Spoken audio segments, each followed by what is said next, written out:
Ok. Vamos lá.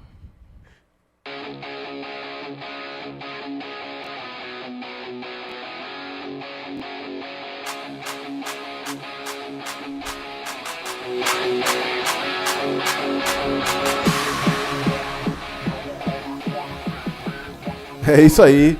Mais uma noite de quarta-feira. Mais uma vez o Papo Cabeça Podcast vem ao ar. Mais um dia aí pra gente conversar, trazer papo de qualidade.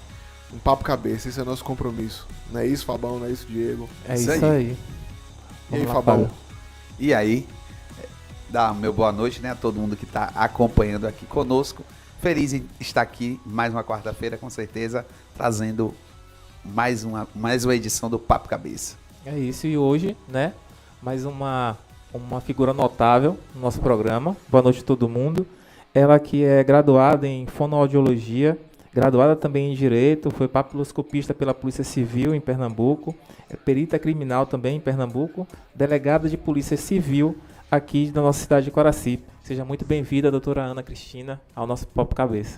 Obrigada. Boa noite a todos que estão aqui presentes. E estou aqui à disposição de vocês para qualquer dúvida e conversas. Conversa Estou à vai rolar. disposição. Então vamos começar, né? É isso aí. Vamos começar. Doutora, aqui já todo mundo que assiste sabe que é praxe nosso perguntar para o nosso convidado como foi que se deu, né, o caminho da infância até chegar onde está. Né? Hoje a senhora é exemplo aqui, né? Muita gente que está assistindo, é o que a gente sempre fala, os convidados são sempre exemplos, são sempre aquela luz no fim do túnel para muitas pessoas. Então a gente gostaria de saber como foi sua história, como se deu, né? Por quê? Delegada? Como é que foi? Conta pra gente. Bom, eu acho que eu sempre tive o perfil, né, para essa área da segurança pública. Quando eu era criança, eu sempre gostava, assim, de atividades mais ligadas a isso, né? Não que eu tivesse em mente, assim, o cargo de delegado, porque eu era uma criança ainda, mas eu tinha o cargo de policial, entendeu? Uhum. E, assim, certa vez eu estava até conversando com uma amiga minha sobre isso. Naquele tempo, né, na época da minha infância, a gente tinha acesso àquelas armas de brinquedo, né? Principalmente tiro ao alvo.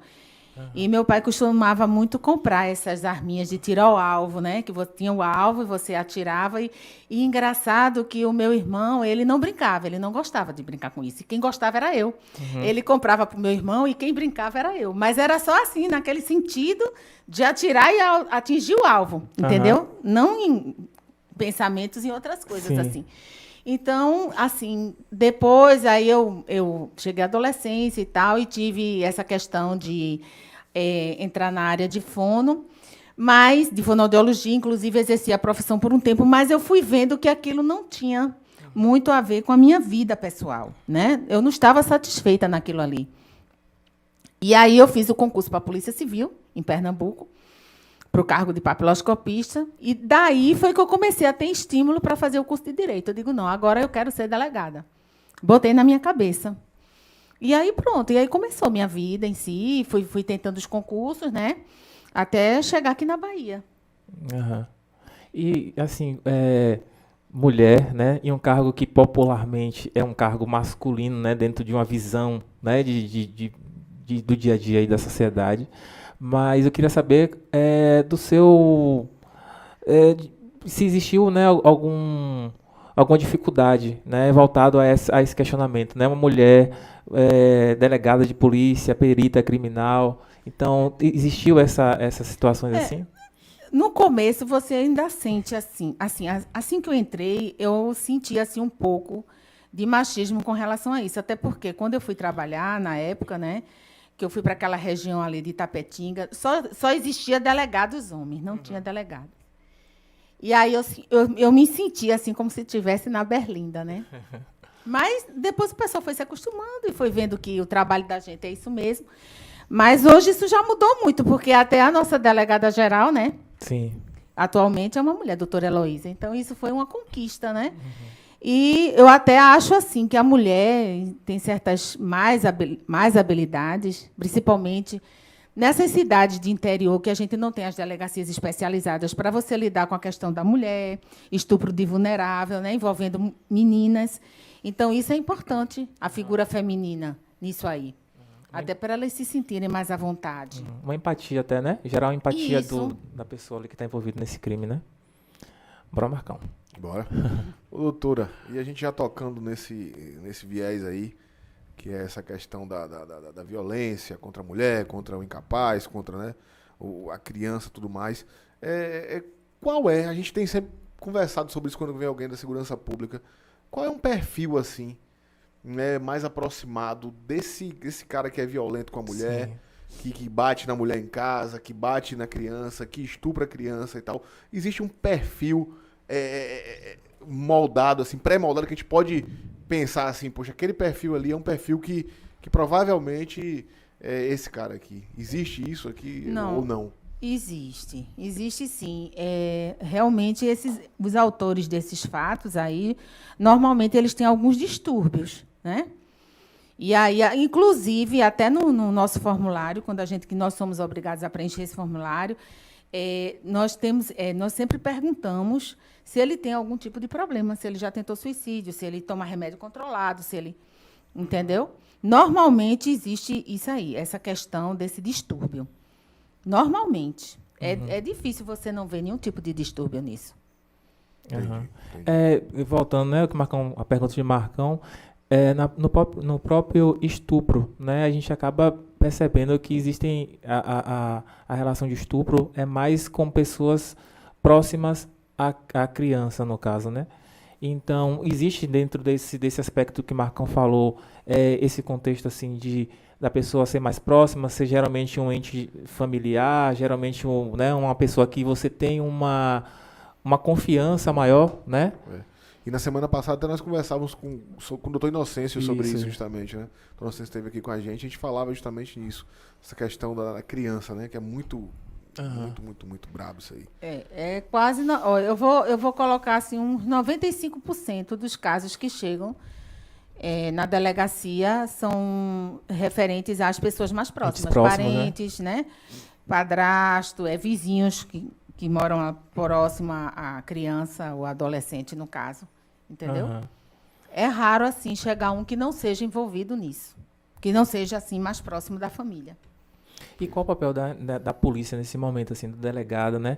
Voltado a esse tipo de crime, né? Eu acredito que conseguir ouvir, né, essas histórias, essa relação de uma pessoa próxima, às vezes é um padrasto, um pai, né, alguém assim muito próximo. Como é, né? Infelizmente, quando o caso vem chegar na delegacia que nós tomamos conhecimento, o autor já tem se evadido da cidade. Normalmente. Infelizmente, né? E aí, eu sempre faço assim. Primeiro, eu procuro pedir logo o exame de lesões, no caso, o exame médico legal na criança, porque muitas vezes tem essa dificuldade da gente conseguir isso. E, depois disso, aí eu entrevisto os familiares, né? Se houver alguma testemunha, que também é difícil, que geralmente ocorre dentro da própria casa, né? Ou em locais que não existe ninguém, que os autores levam as crianças, que não existe ninguém próximo, para que tome conhecimento dos fatos, né? Essa semana mesmo eu estou com 2 casos, lá na delegacia, de 2 crianças que engravidaram, estão grávidas, com menos de 14 anos. E aí é uma situação que elas assumem que queriam mesmo e tal, como se assim que a gente fosse o algoz da história, né? Sim. Porque às vezes não são nem os familiares que chegaram, foi o Conselho Tutelar, que tem um papel muito importante nisso aí. Eles nos procuram e a partir daí a gente começa a fazer todo o trabalho. E eu estou com essa... Eu sinceramente, até o doutor Inocêncio, uma vez conversando comigo sobre isso, são muitos casos que existem aqui em Coraci. E isso os casos que nós tomamos conhecimento, né? Que devem ter também os ocultos. E aí tem essa questão. E agora, toda criança, para evitar a revitimização, que é o quê? Ela passa na delegacia para ser ouvida, para depois ser ouvida de novo na justiça, isso é um desgaste para ela. Sim. Então, ela já é ouvida direto na justiça, entendeu? Agora, tem aquelas que são espontâneas. Elas conversam, normal e tal, ótimo, mas já tem aquelas que têm uma certa dificuldade. Aí a gente já encaminha direto, apesar de que já existe esse encaminhamento que já é direto para evitar essa duplicidade de informações. E isso realmente atrapalha a vida da adolescente ou da criança, porque é um trauma, né? Sim. Que ocorre na vida dela. Ô, doutora, só uma dúvida. A senhora falou que tem umas adolescentes com 14 anos grávidas e tudo, e dizem que elas quiseram. Mas, por lei, de qualquer forma, abaixo de 14 anos é crime e tudo. E como é a conduta nesse caso? A adolescente está dizendo ali, eu quis. E como é essa... Configura o crime ou não configura em decorrência? Mas, olha, abaixo de 14, pode Mesmo ser ela o que dizendo... mesmo ela dizendo que quer, é considerado estupro de vulnerável. Pronto, aí. Bom saber. Doutora, uma pergunta. A senhora citou sobre a questão do Conselho Tutelar, a importância do Conselho Tutelar no município. Além dessa instituição, né, Conselho Tutelar, quais são outras instituições que também colaboram com o trabalho da Polícia Civil? A questão também do hospital, dos postos de saúde, entendeu? Também é importante. Hoje mesmo eu já tomei conhecimento, né, através de uma enfermeira que relatou esse fato, que tem uma criança que está grávida, que está indo lá e disse, o conselho já não me passou, mas você já pode me passar, entendeu? Uhum. As escolas também têm um papel fundamental nisso aí. Importante. Doutora, a gente sempre chega a esse ponto, né, de falar de educação, né? E eu acredito particularmente que a educação pode ser um agente que vai prevenir muito do que acontece, né? Tanto para esse que vai cometer os crimes, se a gente tiver uma educação que desde o início identifique, né, um aluno que tem um distúrbio e que trate aquilo, mas bem como o que sofre, porque ele vai impor também condições pelo conhecimento que ele tem. E como a senhora classifica assim, a importância da educação nesse processo todo, né? Isso é uma pergunta que a gente sempre faz, porque a gente gosta de ouvir as opiniões, né? Mas qual a opinião da senhora em relação ao papel fundamental da educação na nossa sociedade para prevenir esses problemas que a gente está falando aqui, né? Que esses problemas de violência contra a mulher, de estupro a crianças e tudo mais. O que é que a senhora enxerga disso? Pronto, já teve um outro caso também de um menino que isso foi tudo na escola. O professor estava dando aula e dando uma palestra lá sobre essa questão. Foi até abordado um tema, faça barulho, que é justamente para falar dos abusos que estavam sofrendo nos seus lares ou que tomaram conhecimento de outros adolescentes ou crianças que estavam passando por isso. E aí esse menino já tinha passado, infelizmente, pelo fato, e aí ele falou para a mãe, mãe, aconteceu isso comigo, né? Foi até o marido da avó que tinha feito isso com ele. E aí ela disse, mas por que você não me falou antes e tal? Aí ele disse, não, eu fiquei com medo, mas eu cheguei na aula, o professor falou isso, que a gente devia falar, que a gente devia comentar com nossa família e tal. Aí, com isso aí, eu achei muito importante, inclusive até o professor foi ouvido lá na delegacia, né? Essa questão desse programa, que ele utilizou esse barulho, né? Isso.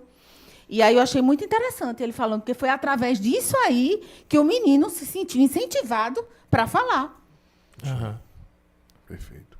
É importante. E aí a gente observa, né, o quão os professores são responsáveis, até numa questão de um simples desenho, né, os meninos relatam, ou as crianças relatam procedimentos de abuso, etc. e tal. Então é muito importante essa parceria com as escolas, né, e que essas escolas também dêem o feedback para poder ter a justiça, entender e ter conhecimento desses fatos. E a linguagem da criança, né, Fábio? Porque, às vezes, a criança, como a doutora falou, ela não tem uma Verbaliza, relação, talvez, né? de confiança com a polícia ou com o pai. Às vezes, o agressor, ele manipula a cabeça da criança, fazendo com que a criança entenda que é culpa dela, né? Então, ali, talvez, né, na escola, já é um outro fator muito importante para fortalecer, né, esse vínculo aí de comunicação com a criança. Ali, como você falou, né, ela pode desenhar e no desenho o professor entender que ele pode estar gerando algum abuso, ou até mesmo na fala de um professor que, como tem mais tempo, né, na escola, então essa relação de confiança pode ser maior do professor com o aluno do que do próprio aluno com o seu familiar, né? Então é um ponto aí muito importante também da educação. Verdade. Doutora, uma grande mazela que nós temos aí quando falamos em problemas, né, segurança pública, e acredito que seja o maior problema, né? Assim, o que demanda mais tempo, demanda mais trabalho da Polícia Civil, da Polícia Militar, que é o tráfico de drogas, né? Mas também existe o lado de que o Estado, né, vamos falar Estado, não, né, vamos falar de forma abrangente, sempre foi um pouco, né, historicamente omisso em algumas situações que propiciou que o tráfico se colocasse do tamanho que está hoje, né? A falta de oportunidade em algumas comunidades, tudo que a gente já debateu aqui são opiniões. Mas, assim, a senhora estando vendo de perto, né, a senhora visualiza isso de perto, o quão contaminado já está, assim, a senhora enxerga a nossa sociedade, né? Eu falo de forma geral, não vou nem falar de Coraci, vamos falar de forma geral. O quão contaminado está a nossa sociedade, a senhora enxerga, assim, uma luz no fim do túnel para que a gente resolva este problema do tráfico, que a gente consiga, através do Estado, com algumas ações, como a senhora enxerga essa problemática do tráfico de drogas no Brasil, assim? Solução, né? Uma solução e essas implicações. Na minha opinião, o que eu vejo mais assim na minha rotina de trabalho, são os jovens, né? Que são mais atacados com essa questão do tráfico. Então, o que é que eu vejo? Muitos têm um tempo ocioso. Isso é uma questão primordial, ocupar o tempo. Então, vamos ver com questão aqui, com esportes, né? O lado dos meninos, que eles gostam de atividades. Já teve crianças que relataram isso para mim. Se você não gosta de jogar bola, ele gosta, mas a escola me proibiu, porque não teve a frequência, né? Porque tem aquela questão da frequência, aquela questão disso. Então, isso aí é importante, ocupar o tempo, porque não é todo mundo que gosta de estudar. Você parte por esse lado, das escolas. Isso é importante, a frequência da criança na escola. Mas também um esporte. Tanto na área feminina quanto na área masculina. Por quê? Porque aí ocupa a mente, não é? Porque com a mente desocupada, você vai pensar em quê? Né? Tem essa questão também da família, então, do desajuste familiar, porque hoje em dia você vê que toda escola tem que ter um psicólogo, entendeu? Então, ter o acompanhamento da criança, o que é que ela está passando em casa, as necessidades dela, né? Tem casos assim que eu ouço, assim, principalmente ali na questão do bairro Maria Gabriela, que é muito atingido, de famílias assim, sem nenhuma estrutura, entendeu? Principalmente financeira. Então, porque o que é que eles veem? Eles veem o quê? A droga seria o momento certo para eles terem a questão de acesso ao que eles querem, né? Comprar um tênis, comprar uma camisa bonita, uma bermuda de marca, entendeu? Então, isso a princípio, né? Ter acesso a esses bens materiais. E segundo, a questão do poder, né? Pegar e colocar uma arma na mão, com a droga aqui, você vai ter acesso a isso, você vai poder ter uma arma, você vai poder ter, entendeu? Então, eu acho assim, essa questão das políticas públicas, nas escolas, né, existir um caso, um orientador, um professor que pudesse, nesse lado aí, orientar as crianças dos problemas que a droga pode acarretar, entendeu? Com vídeos, entendeu? Você vê que hoje em dia quase ninguém, dificilmente você vê uma pessoa que fuma, não é? Você chega, vai comprar um maço de cigarro, está ali, né? A questão traz câncer, dá câncer e tal. Antigamente não, era a maior propaganda. A questão do cigarro, né? Você via atletas incentivando. Hoje já não existe mais isso. Então, a mesma coisa pode ter nas drogas. A massificação disso aí, da mídia, né? Nas escolas, instruir as crianças que aquilo ali é prejudicial a ela. Vai prejudicá-la não só com relação à saúde, mas a vida psicológica, a vida emocional, tudo, entendeu? Destrói a vida de uma pessoa, não é? Fora que muita gente fala, não, mas tem a questão do usuário, que não é o traficante, mas só que para o usuário poder utilizar a droga, ele vai ter que ir para o mundo do crime para poder comprar. Tem essa questão também. Entendeu? Então, nesse sentido aí, para poder coibir isso, né, claro que tem o lado da sanção, né, que são os trabalhos, né, da polícia, do judiciário, do Ministério Público, tudo, mas tem também essa questão que eu acho mais importante com relação aos jovens, adultos mais não, mas principalmente os jovens que são a classe que é mais afetada, que ainda não está com a mentalidade formada, porque está passando por algum problema, né, familiar. E aí eles apelam para a droga como se fosse um refúgio à solução dos problemas dele. Perfeito, perfeito. E aí, Fabão? Vamos falar um pouquinho dos nossos colaboradores, né? Vamos lá, Importantíssimo, vamos lá. Com Bossar certeza. Comunicação Visual, também a Rede Portal aqui conosco sempre, Lima e Araújo, Escritório de Advocacia. Esses são os nossos parceiros aí que estão aqui todas as quartas conosco. Isso, e faz a coisa acontecer, né? Faz a coisa acontecer. É. E aí, Diegão? Voltando agora a um outro tema bem batido assim pra gente, mas é algo que eu acho que a gente precisa sempre estar deixando como marca, até mesmo do programa, que é a violência contra a mulher, né? Após o período pandêmico, a gente teve um isolamento social, né? Todo mundo teve que ficar em casa, e esse período de agressões aumentaram, né? Por volta da mulher, a questão de estupro também. Mas eu queria focar agora no contexto de violência contra a mulher. Voltando até um pouquinho a pergunta de Marcão ali, da gente perceber como começa, né, essas agressões. Porque por muitas vezes, na nossa visão, né, do que a gente acaba vendo, que a mulher ela sofre agressão, às vezes ela vai, né, até a delegacia, ela presta a queixa ali, e por vezes essa queixa é retirada. E esse agressor ele volta a agredir, né, a essa mulher. Então, por outras vezes também existe essa manipulação, talvez até mesmo da mentalidade, né? A gente tem novelas aí passando, sempre tem alguns meios, né, de comunicação tocando nesses pontos. Essa semana teve, acho que se não me engano foi em São Paulo, uma adolescente que foi, né, levada à sua residência e o ex-namorado fez uma tatuagem no rosto dela, marcando ela com o nome dele no rosto dela.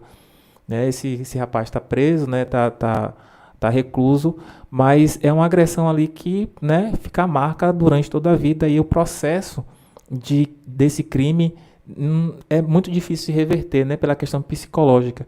Talvez ela não tenha percebido que essa agressão começou com pequenas agressões, talvez até mesmo de forma verbal, né, de uma forma psicológica, tentando ali reduzir essa mulher a um local que o homem, nesse caso, ele conseguiria manipular e conter essa mulher como se fosse dela.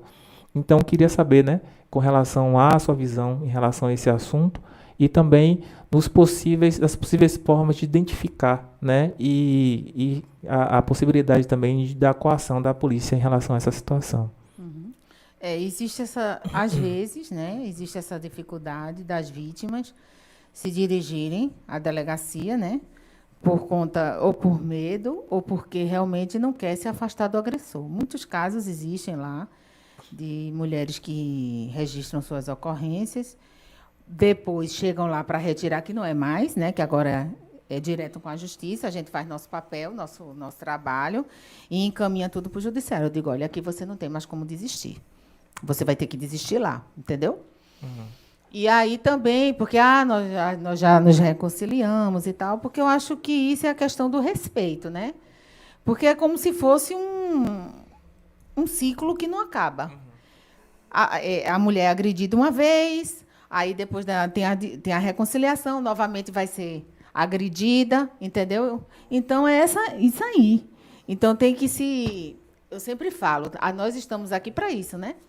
E quando o autor é ouvido, eu sempre falo, olha, vocês tomem cuidado, porque já foram deferidas as medidas protetivas, e se ocorrer qualquer coisa novamente, você vai ser preso.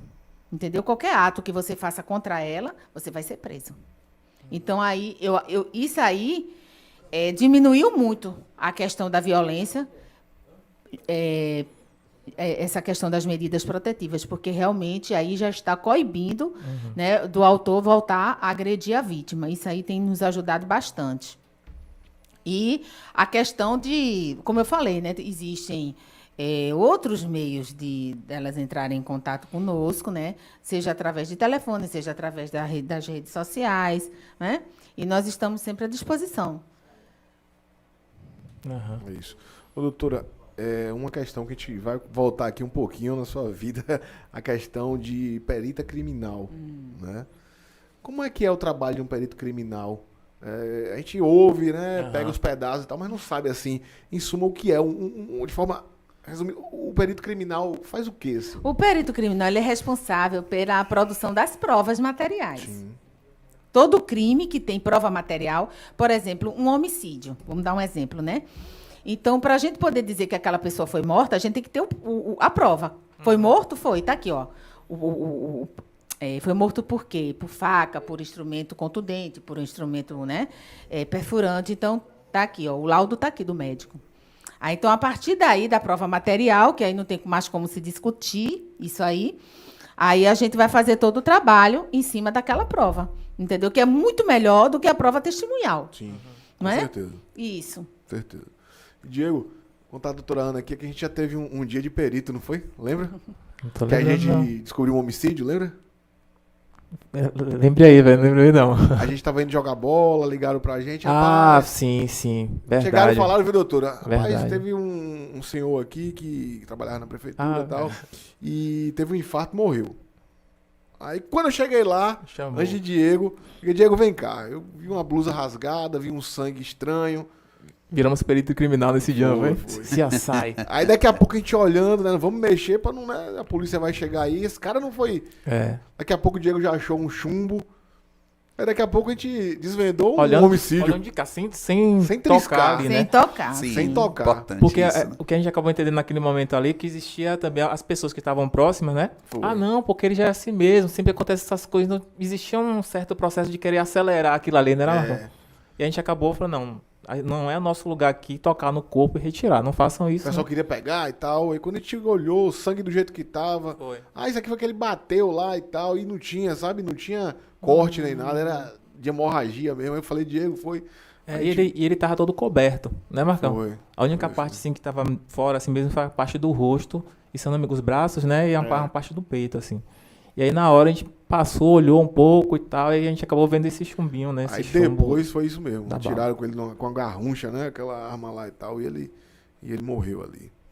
Acho que era caminho ali, passagem, né? E o pessoal, acho que ele chegou na hora de surpreender alguém que não queria.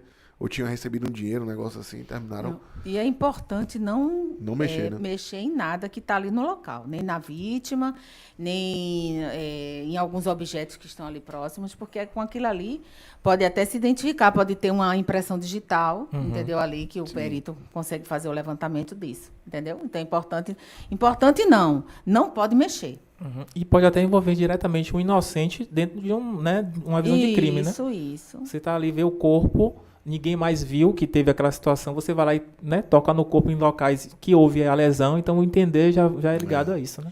Agora, doutora, eu ainda fiquei com uma dúvida. Aí o que é que acontece? O perito reúne todas essas evidências e a partir daí, o que é que acontece? Leva pro delegado. Encaminha para... Aí ele vai preparar o laudo, entendeu? Ele morreu de quê? Né? No caso da causa-morte do homicídio, né? No caso do perito, do médico legista, não, que ele vai fazer a parte do levantamento do corpo em si. Agora, o perito não, ele vai dizer se aquela causa foi homicídio, né? Se foi suicídio, né? É o perito que fala, é o perito que afirma. Ah, tá. Ele que identifica o causa-morte, né? Exatamente. Ô, doutora, e nesses seus alguns anos aí de delegada, tem algum caso, assim, que marcou a senhora, assim, que até hoje, assim, a senhora lembra? Poxa, aquele caso foi algo, assim, Marcante, né? Teve um caso, que eu não vou poder citar Sim, nomes sim. aqui, mas, assim, Sim. bem interessante, que foi com relação a que foi retirado o chumbo do corpo do cadáver, e aquele chumbo foi para a perícia para saber se realmente saiu da arma que foi utilizada pelo suposto autor. E foi confirmado que a arma que ele utilizou foi porque ele negou, né? Normal. Que ele não utilizou a arma. E aí foi comprovado que a arma que ele se encontrava, que estava com ele no dia, foi justamente o projétil que estava no cadáver, que foi feita a perícia. Foi através daí que dirimiu todas as dúvidas. E toda arma tem impressão digital, né? Assim, impressão digital. né? Às vezes, não. Normalmente tem, mas pelo fato de muita gente, justamente essa questão de pegar, de manusear. Porque que acontece? As impressões ficam sobrepostas umas, né? Sobre as Sim. outras, e aí fica a dificuldade de você identificar.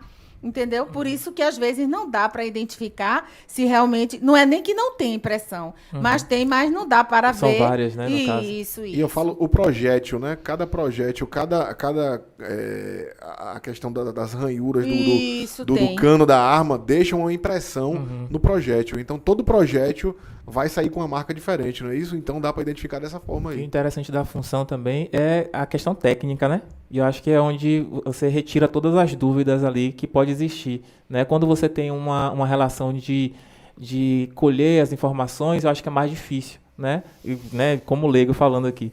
Mas quando você tem uma arma do crime, e aí você procura saber de fato, né, ver essa comparação, e ali, né, afirma, acho que até a mudança, existe uma mudança do perfil da própria pessoa que naquele momento cometeu o crime, né, mas estava tentando ali mentir, né, estava mentindo para tentar se escapar da situação, né? Exatamente. E a Polícia Civil tem essa característica mais da investigação, né, Investigação. doutora? Da inteligência, né? De escuta, de investigar, de Isso. informante. É massa. Tem isso, assim, como característica Eu de mesma trabalho. gosto muito mais de trabalhar com provas materiais do que subjetivas, porque testemunha é como se diz, é a prostituta das provas. Sim. Uma hora diz uma coisa, depois fala outra totalmente diferente, entendeu? Então fica difícil para a gente trabalhar, entendeu? Já a física só tem uma verdade, né, doutor? Às vezes, realmente, não tem jeito. A gente tem que apelar para a prova subjetiva, mas a prova material não deixa dúvidas. Aí é quando entra o papel do perito criminal. E prova material, até num júri. No né, júri, não é isso que eu ia dizer. como se dá para trás. Por exemplo, eu mesma, né, quando eu era perito, eu também trabalhei na área de fonética forense. Aham. Justamente a questão da voz. Porque muitos dizem, não sou eu que estou falando isso aí, não, ó. Tá ali gravado. Mas ele vai, diz, não sou eu, essa voz não é minha. Aí tem E que aí? ir para a perícia, para você fazer todo um trabalho, e aí você consegue detectar se Provar realmente aquela se era ou exatamente, se aquela voz veio daquela pessoa. É mesmo que o Leva um grafotécnico tempo, também, né? né? Aham. Porque isso, por exemplo, aqui não é feito, aqui é feito em Salvador, Sim. que tem um núcleo também de referência. Essa questão de fonética forense. Então, isso também é muito importante. O grafotécnico, né, também. Que a Tem pessoa escreve também. lá, a letra ali, não. Tem Né, também. não? Teve um caso também interessante que foi uma questão de um furto qualificado. E aí o autor, ele deixou uma carta no final da história. Ainda deixou. Rapaz, É artista, né? Agora? Eu não me lembro se ele disse foi bom ou qualquer coisa desse tipo. E através da letra dele, porque tinha um suposto autor, né? O pessoal desconfiava que fosse tal pessoa.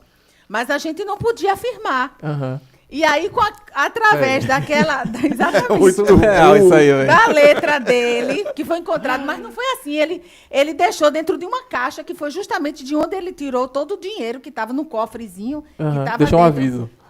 Aí estava lá. O rastro. Meu Deus do céu. Tinha um assassino, vocês já viram aquele assassino zodíaco nos Estados Unidos, que deixava carta, mas o cara Sim. pegava, recortava as letras, colava, formava a frase e deixava a carta. Isso Agora tem esse o cara muito. deixava o É, e-mail. Ó, isso existe muito em crime de estelionato, quando as vítimas, essa questão de empréstimo, Sim. Sim. né? De contrato, Aham. que quando você vê já tá sendo sacado o seu dinheiro, né? Sim. Justamente com relação a isso, que chega muito lá na delegacia. Ah, tá aqui, ó, sua assinatura não. Essa assinatura não é minha, essa assinatura tá falsa. Já aconteceu comigo. Já aconteceu. Já aconteceu comigo também. Tá, Já. É isso. Aí, com isso aí é que é levado para a perícia grafotécnica para fazer o Mas ainda bem que era uma assinatura nada a ver com a minha, assim. Aí, tipo, Aham. não tinha como nem...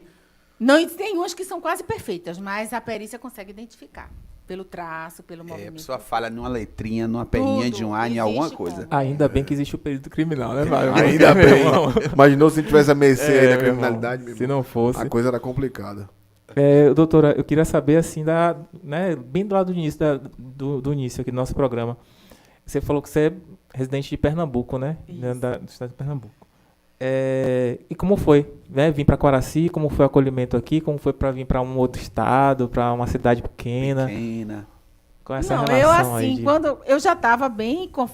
Era o que eu queria, né? Aham. Embora eu fosse perita lá e tal, mas eu sempre quis essa questão de ser delegada, da questão da investigação, que sempre foi uma área que me atraiu mais, né?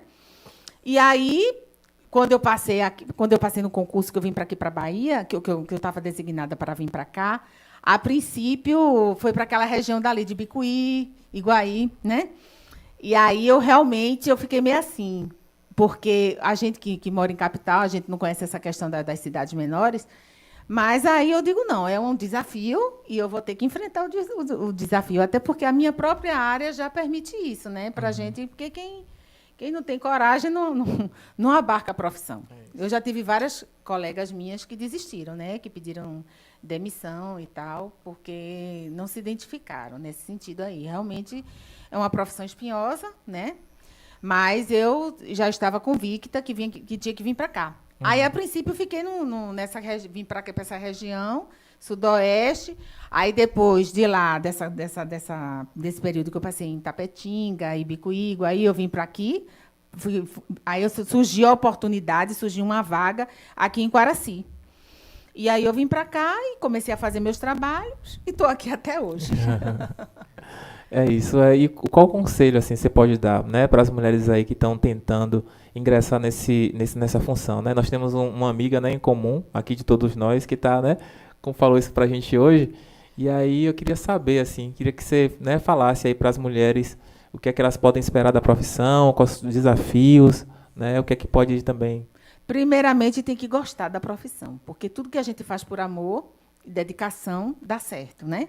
Então, a princípio tem que ser assim, porque não é só dizer, eu quero ser delegado, né, pensando em questões financeiras ou em outro tipo de questões que não tem nada a ver. Primeiramente, o amor à profissão. Daí é que você vai poder pensar em querer fazer alguma coisa, entendeu? E aí eu aconselho que quem realmente esteja disposto e se identifica, eu acho uma profissão maravilhosa. Eu mesma, eu não tenho o que dizer. Eu sou muito satisfeita com a minha profissão e pretendo me aposentar nela, entendeu?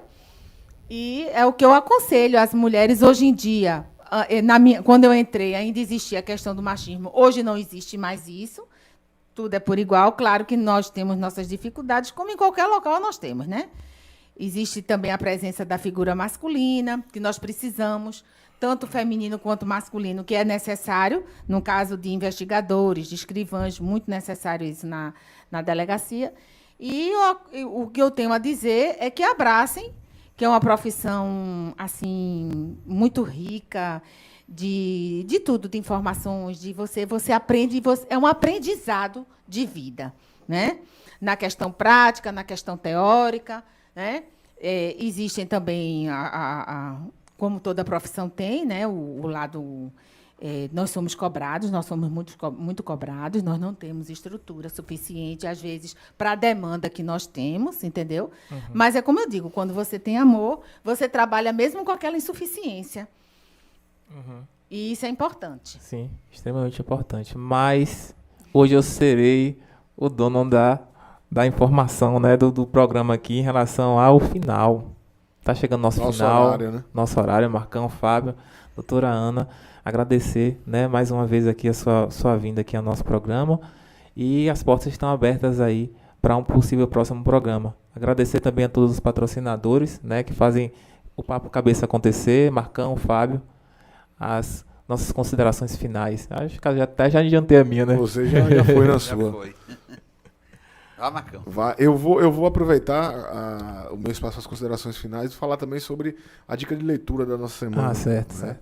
Hoje eu vou trazer aqui para todo mundo uma sugestão de Terra do Sem Fim, que é um livro de Jorge Amado, né, que particularmente foi um divisor de águas. Eu comecei a ler esse livro, eu tinha uns 11 anos, lá em casa tinha coleção, e trata sobre a nossa região, né, a região cacaueira, trata sobre as guerras que existiam naquela época, na época do tempo áureo do cacau, desbravamento de terras aqui ainda.